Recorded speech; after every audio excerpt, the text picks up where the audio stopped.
Hanımlar beyler, Edwin Lefebvre'ın Bir Borsa Spekülatörünün Anıları adlı eserini dinlemeye ikinci bölümüyle kaldığımız yerden devam edebiliriz. İkinci bölüm. Ben 3 puanlık marja ve 1,5 oranındaki teminata kulak asmayınca, Cosmopolitan Stock Brokerage Company'nin beni sahtekarlık yoluyla saf dışı bırakmaya kararlı olduğunu anlamıştım. Ayrıca firmada çalışanlar artık beni ortalıkta görmek istemediklerini iyice belli etmeye başlayınca New York'a gidip işlerimi New York Menkul Değerler Borsası üyelerinden birinin ofisinde yürütmeye karar verdim. Artık fiyatların telgraf aracılığıyla bildirildiği Boston'daki ofislerden sıkılmıştım. Olayların kaynağına yakın olmak istiyordum. New York'a geldiğimde 21 yaşındaydım ve cebimde bütün servetim olan $2.500 vardı. Size 20 yaşımdayken $10.000 olduğunu söylemiştim. Söz ettiğim şeker işindeki marjımsa 10.000'in üzerindeydi. Ama kaybettiğim zamanlarda oluyordu. Yaptığım alım-satımlar sağlam bir temele dayanıyordu ve genellikle kaybettiğimden çok kazanıyordum. Eğer ilk planımı sürdürmeyi başarırsam, kazanma şansım 10'a 7'ydi. Kazanacağım zaman hisse senedini almadan önce doğru işi yaptığım konusunda emin hissederdim kendimi. Kaybetmeme neden olan şey, ilk planımdan vazgeçmem, yani borsadaki göstergelerin duruma uygunluğunu denetlemeyi bırakmam oluyordu. Her şeyin bir zamanı vardır. Ama o dönemde ben bunu bilmiyordum. İşte Wall Street'te kazananlarla kaybedenleri ayıran şey budur. Bildiğimiz aptallar vardır. Bunlar her şeyi yanlış yerde, yanlış zamanda yaparlar. Bir de Wall Street aptalı vardır. Her zaman bir şeyler alıp satması gerektiğini düşünür. Hiç kimse her gün durmadan hisse alıp satacak şansa ya da bilgiye sahip olamaz. Ben bunun canlı bir kanıtıyım.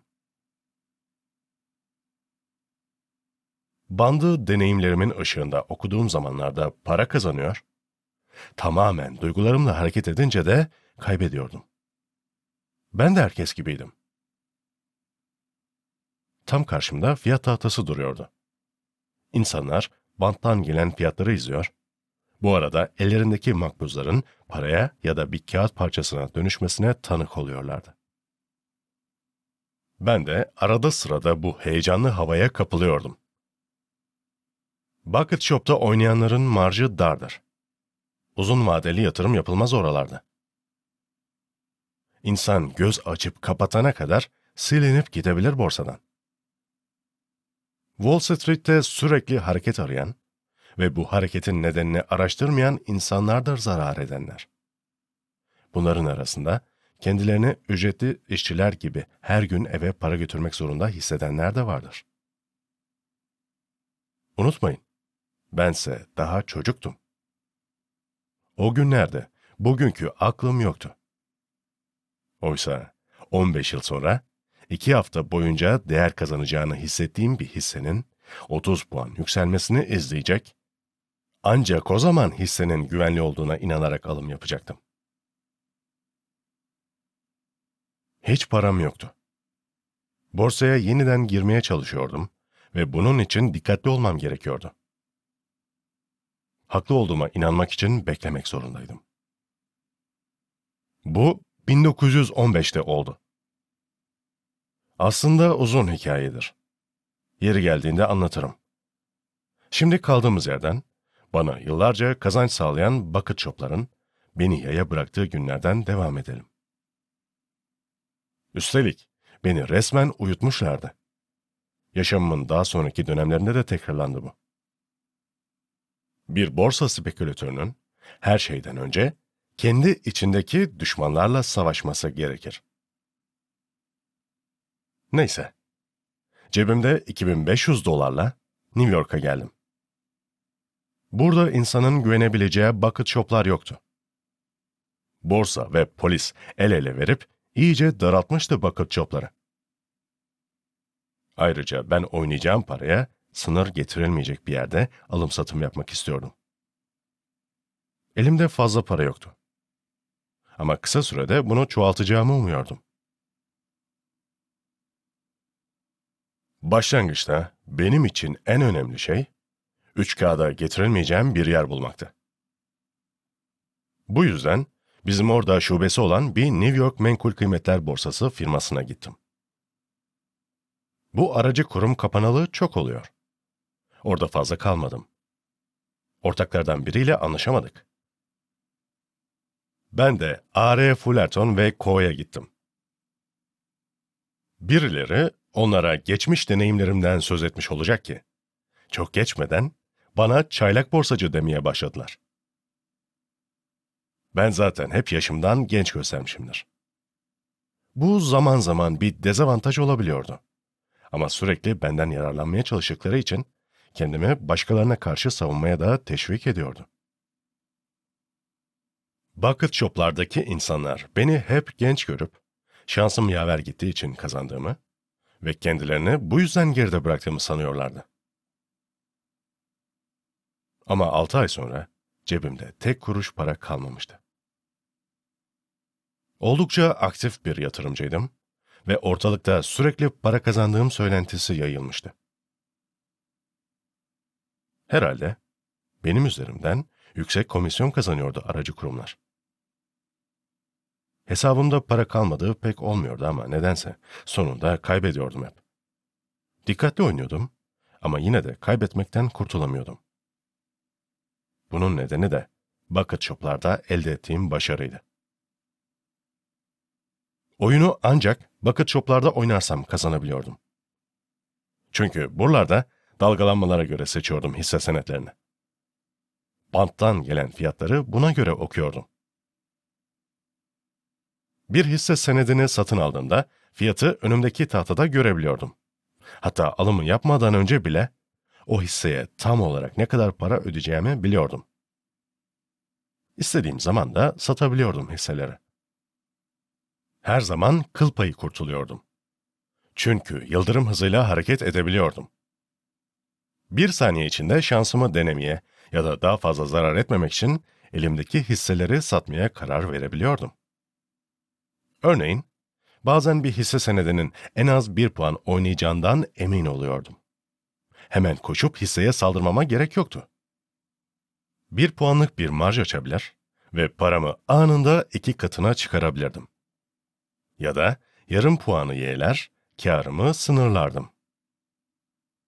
Günde 100-200 hisse olunca bir ay içinde epey bir kâr sağlardı bu bana.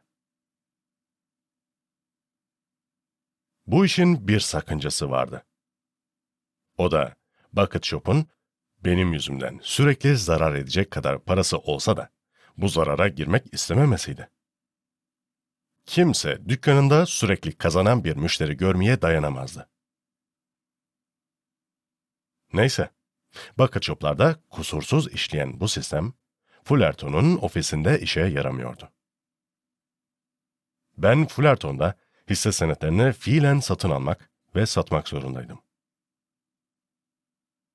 Bantta şekerin fiyatı 105 iken ben 3 puanlık bir düşüş olacağını tahmin edebiliyordum. Ancak banttan gelen fiyat 105 ise borsa salonundaki fiyat 104 ya da 103 olabiliyordu. Fullerton'un borsadaki adamı benim 1000 hisse senedi satma talimatımı aldığında fiyat daha da düşmüş olabiliyordu. Ben de elime makbuz geçene kadar hisselerimi ne kadardan sattığımı bilemiyordum. Bir bucket shop'ta bana $3000 getirebilecek bir işlem, borsa ofisinde tek kuruş bile getirmeyebiliyordu. Elbette bu biraz uç bir örnek. Ama A.R. Fullerton'un ofisinde banttan gelen bilgiler işime yaramıyordu ve ben bunun farkında değildim. Bir de tabii eğer satış talimatım yüksekse, bu fiyatı daha da düşürüyordu. Bucket shop'larda kendi alım satımlarımın borsadaki etkisini hesaplamak zorunda kalmazdım. New York'ta oynanan oyunsa çok farklıydı. Ve ben bu oyunu kaybediyordum. Her şeyi kuralına uygun oynadığım için kaybediyor sayılmazdım. Kazanmama engel olan şey cahilce attığım adımlardı. Bandı hep çok iyi okuduğum söylenir. Ama bandı okumakta uzman olmam beni kurtaramadı. Borsa salonunda çalışanlardan biri olsam, belki de daha başarılı olurdum. Orada işlemlerin tam ortasında olacağım için, kendi sistemimi borsanın sistemine uydurma şansını bulabilirdim.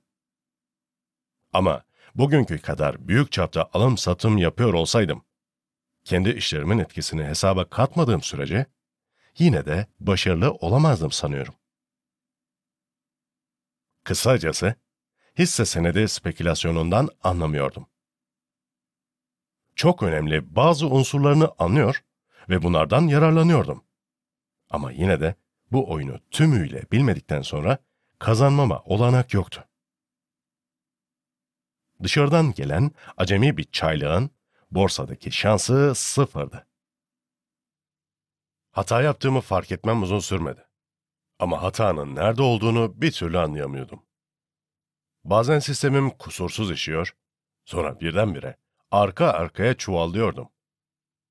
Unutmayın, daha 22 yaşındaydım. Kendimi çok akıllı zannedip hatalarımı kabul etmek istemediğimi de sanmayın. O yaşta kimse bir şey bilmez. Marş şartı olduğundan istediğim kadar büyük oynayamıyordum ama A.R. Fullerton ve şirketin diğer elemanları bana karşı çok iyi davranıyorlardı.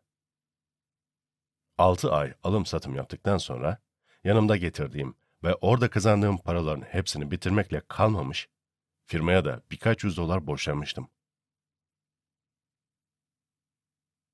Henüz çocuk sayılırdım. Evimden ilk kez ayrılıyordum ve 5 kuruşum yoktu. Ama yine de hatanın kendimde değil, yöntemimde olduğundan emindim. Kendimi size biraz olsun tanıtabildiğimi bilmiyorum. Ben borsada soğukkanlığımı asla kaybetmem. Hiçbir zaman banttan gelen bilgilerin yanlış olduğunu iddia etmem. İnsan borsaya kızarak fazla yol alamaz. Bir an önce tekrar hisse senedi satın almak istiyordum. Hiç vakit kaybetmeden Fullerton'a gidip, "Are, bana 500 dolar borç verir misiniz?" dedim. "Niçin?" diye sordu. "Para lazım." "Niçin?" diye sordu tekrar. "Marj için elbette." dedim. "500 dolar mı?" deyip kaşlarını çattı.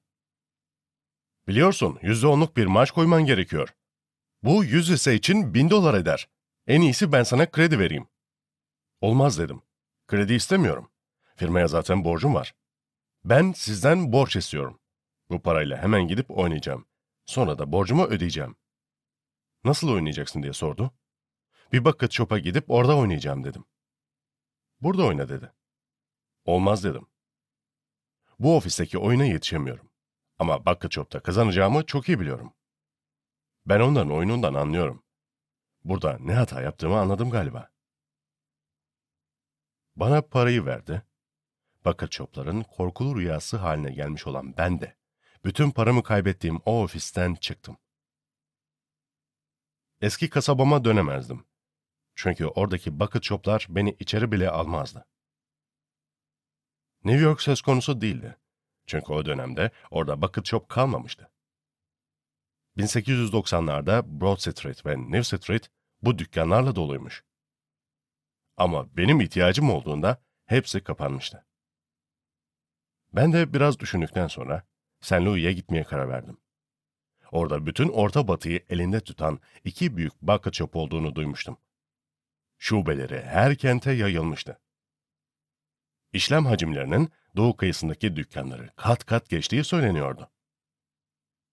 Bu bucket shop'lar herkese açıktı ve en iyi yatırımcılar burada diledikleri gibi alım satım yapıyordu.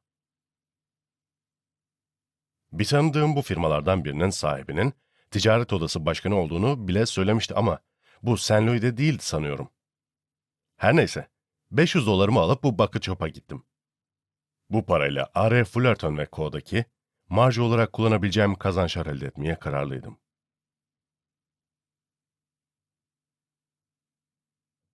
St. Louis'e vardığımda otele yerleştim.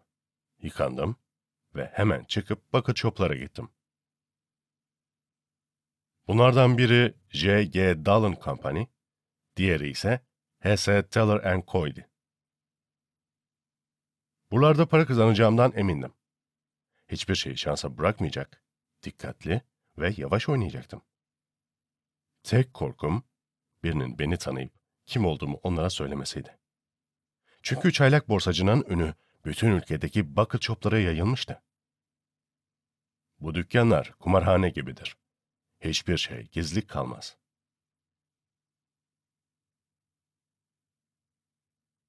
Dallan'ın yeri Teller'dan daha yakındı. Ben de önce oraya gittim. Onlar beni tanıyıp beni oradan kovmadan biraz iş yapmayı umuyordum. Bucket shop'tan içeri girdim. Dev gibi bir yerdi. Ayakta durmuş fiyatlara bakan en az 200 kişi vardı. Memnun olmuştum. Çünkü o kalabalıkta fark edilme tehlikesi azdı. Durup fiyat tahtasını izledim ve hisse senetlerini dikkatle tek tek incelemeye başladım. Sonunda ilk oyunum için bir hisse seçtim kendime. Çevreme baktım ve paranın yatırılıp makbuzun alındığı gişeyi buldum. Gişedeki görevli bana bakıyordu. Ben de yanına gidip, "Pamukla buğday burada mı alınıp satılıyor?" diye sordum. "Evet evlat," dedi. "Hisse senedi alabilir miyim?" "Alabilirsin eğer param varsa." "Param var. Hem de çok," dedim harçlığıyla böbürlenen bir çocuk gibi. "Var demek," dedi. Bir yandan da gülümsüyordu. $100 kaç hisse senedi alabilirim?" diye sordum ciddi bir tavırla. "100 tane. $100 varsa tabii." $100 var. Var ya, $200 da var." "Vay canına," dedi. "Sen bana 200 tane hisse al," dedim hemen. "Hangi hisseden 200 tane?" dedi. Sesi ciddiydi. Artık iş konuşuyorduk. Tekrar tahtaya baktım ve sanki o an aklıma gelmiş gibi, "200 tane Omaha, 11," dedim. "Tamam," dedi. Elimdeki parayı aldı, saydı ve sonra da makbuzu yazmaya başladı. "Adın?" diye sordu. Ben de yanıtladım. "Horace Kent."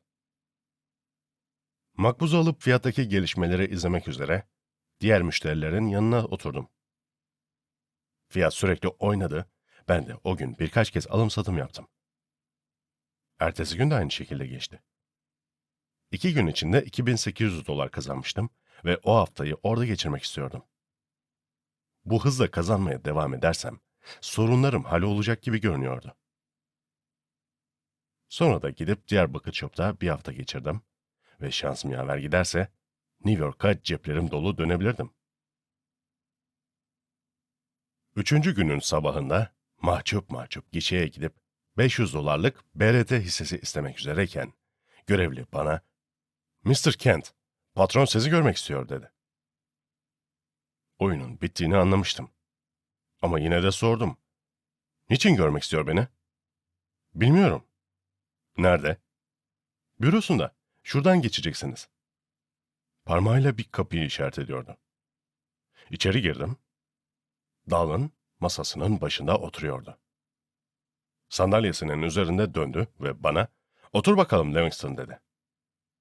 Gösterdiği sandalyeye otururken içimdeki son ümit de kırılmıştı. Beni nasıl tanıdığını bilmiyorum. Belki de otel defterindeki kaydımdan. "Beni niçin görmek istediniz?" diye sordum. "Bak evladım, sana karşı değilim, anladın mı?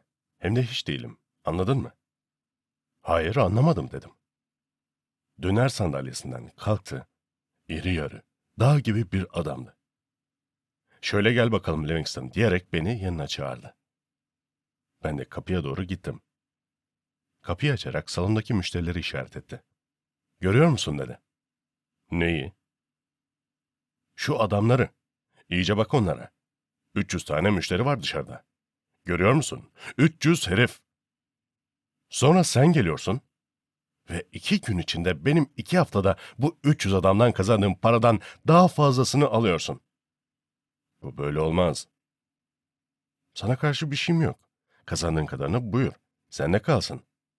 Ama Daha fazlasını umma. Artık burada senin için bir şey kalmadı. Ama ben... Konu kapanmıştır. Seni önceki gün gördüğümde tipini hiç beğenmedim. Hem de hiç. Numara yaptığını anlamıştım. O salağı çağırdım. Bir yandan da parmağıyla gişedeki görevliyi işaret ediyordu. Ve ne yaptığını sordum. Bana anlatınca ona dedim ki, o çocuğun tipini hiç beğenmedim. Bize numara yapıyor. O kuş beyni de, ne numarası patron? Adı Horace Kent. Kendini adam zannediyor ama daha süt kuzusu. Numara falan yok dedi. Ben de daha fazla itiraz etmedim. O aptal yüzünden $2.800 zarar ettim. Ama gözüm yok. Güle güle harca. Ancak bil ki bundan sonra kasamız sana kapalı. Bakın ben diye başladım söze. Asıl sen bak Livingston dedi. Senin hakkında çok şey duydum. Ben hayatımı başkalarının parası üzerinden kazanıyorum ve sana burada yer yok. Bak ses çıkarmıyorum. Şimdiye kadar kazandığını al git. İnat edecek olursan bozuşuruz haberin olsun. Artık kim olduğunu biliyorum. Haydi yürü. $2.800 cebimde. Dallan'ın dükkanından ayrıldım. Taylor da aynı mahalledeydi. Taylor'ın çok zengin bir adam olduğunu, at yarışı, bahis salonları da olduğunu duymuştum. Onun bucket shop'una gitmeye karar verdim. Az bir miktarla başlayıp, yavaş yavaş 1000 hisseye mi çıksam, yoksa büyük oynayıp tek bir vurgunla mı yetinsem diye düşünüyordum. O dükkanda da bir günden fazla barınabileceğimi sanmıyordum. Bu adamlar zarar etmeye başladıklarında kafaları hemen çalışıyordu. Bu yüzden 1000 tane BRT almak istemedim. Oysa 4-5 puan kazanacağımdan emindim. Ama kuşku çekersem ya da bu hisse senedinde uzun pozisyonda olan çok müşteri varsa bana hiç hisse satmayabilirlerdi. Ben de fazla açılmadan küçük oynamaya karar verdim.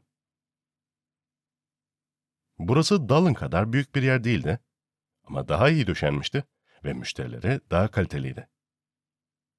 Her şey bana çok uygun göründü ve 1000 tane BRT almaya karar verdim. Gişeye gidip görevliye, BRT almak istiyorum, limit nedir diye sordum. Limit yok dedi görevli. Paranız varsa istediğiniz kadar alabilirsiniz. 1500 hisse istiyorum dedim ve görevli makbuzu yazarken cebimdeki paraları çıkarttım. Sonra aniden kızıl saçlı bir adam gişedeki adamı kenara itti. Bana eğilip, "Hey Livingston, sen dalına git. Senin paranı istemiyoruz." dedi. "Makbuzumu verin bari." dedim. Biraz BRT almıştım. "Makbuz falan yok." dedi. Bu arada diğer görevliler de adamın arkasına toplanmış bana bakıyorlardı. "Sakın buraya adım atayım deme. Senin paran bize lazım değil, anladın mı?" Adama kızmanın ya da kavga etmenin hiçbir anlamı yoktu. Ben de otele döndüm. Oda parasını ödedim ve New York'a giden ilk trene bindim. Canım sıkkındı. Para kazanmaya hazırlanırken o Taylor denilen adam bana tek bir işlem bile yaptırmamıştı. New York'a döndüm. Flirtona $500 geri ödedim ve St. Louis'de kazandıklarımla yeniden oynamaya başladım. Hem iyi hem kötü günlerim oluyordu ama hiç değilse zarar etmiyordum. Ayrıca her şeyi sıfırdan öğrenmeye başlamıştım. Borsada spekülasyon yapmanın hiç de benim sandığım gibi bir şey olmadığını görüyordum. Gazetedeki bulmacaları çözmeden rahat edemeyen bulmaca tutkunlarından biri gibi olmuştum. Bulmaca çözenler her sözcüğü bulmadan elindeki bulmacayı bırakamaz. Ben de kendi bulmacamı çözmek istiyordum. Artık yolumun bir daha bucket shop'lara düşmeyeceğine inanmıştım. Oysa yanılmışım.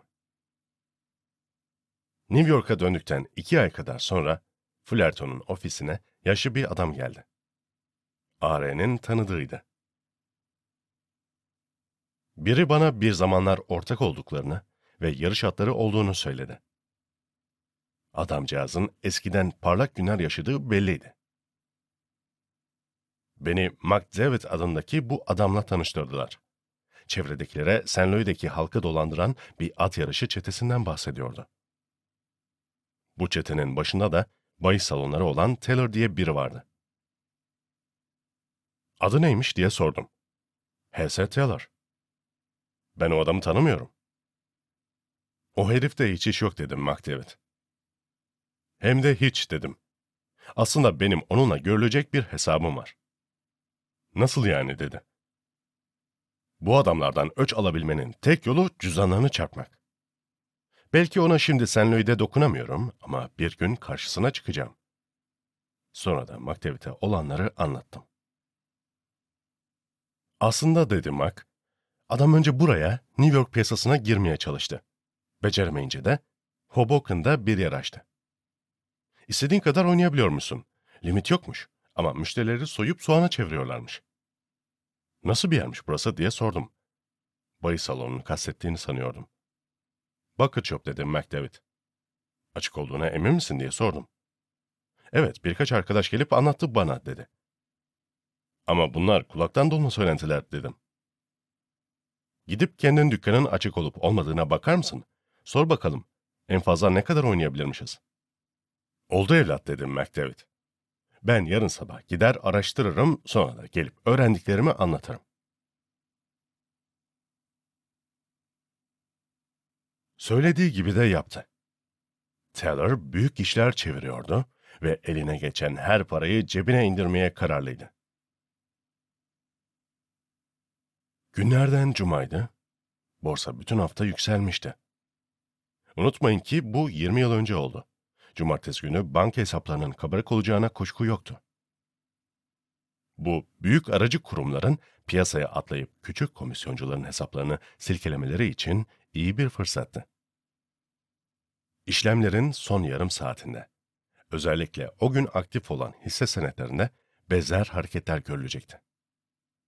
Bunlar da mutlaka Taylor'ın müşterilerinin uzun pozisyonda oldukları hisse senetleri olacaktı. Bu yüzden dükkan bu hisselerden kısa pozisyon satışı yapan birini sevinçle karşılayacaktı. Taylor'ı köşeye sıkıştırmanın yolunu bulmuştum. Üstelik birer puanlık marjlarla işlem bile olmayacaktı bu.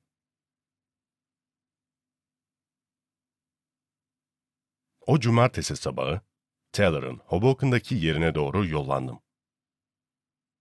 Müşteri salonuna şık bir fiyat tahtası yerleştirmiş, her tarafı gişelerle donatmışlardı. Bir de ortalıkta gri üniformalı özel bir güvenlik görevlisi dolaşıyordu. Salonda 25 kadar müşteri vardı. Salonun müdürüyle konuşmaya başladım. Bana nasıl yardımcı olabileceğini sordu, ben de havadan sudan bahsettim. İnsanın at yarışlarında istediği kadar büyük oynayabileceğini, şansı yaver giderse birkaç dakika içinde binlerce dolar kazanabileceğini, hisse senetlerinde ise birkaç kuruş için günlerce beklemek gerektiğini söyledim. O da bana borsada oynamanın çok daha güvenli olduğunu, müşterilerinden bazılarının ne kadar çok para kazandığını, konuşmasını duysanız onun menkul değerler borsasına işlem yapan gerçek bir broker sanırdınız ve yeterince büyük oynayan herkesin yarışlardan daha fazla kazanabileceğini anlattı. Oradan çıkıp bahisçiye gideceğimi sanıyordu herhalde. Paramın birazını atlara kaptırmadan önce orada bırakmamı sağlamaya çalışıyordu. Bana acele etmemi, borsanın cumartesileri saat 12'de kapandığını söyledi. Böylece öğleden sonra yarışlara gidebilirdim. Üstelik doğru hisseleri seçersem kazandığım paraları bahisçide oynayabilirdim. Ona inanmaz gözlerle baktım.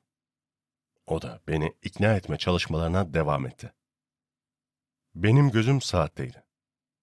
Saat 11:15'te olur dedim ve çeşitli hisse senetlerinden satış emri vermeye başladım. Cebimden 2000 dolar nakit para çıkardım. Müdür sevinçten ne yapacağını şaşırmıştı. Bana mutlaka çok para kazanacağımı ve oraya sık sık geleceğimi umduğunu söyledi. Her şey düşündüğüm gibi oldu.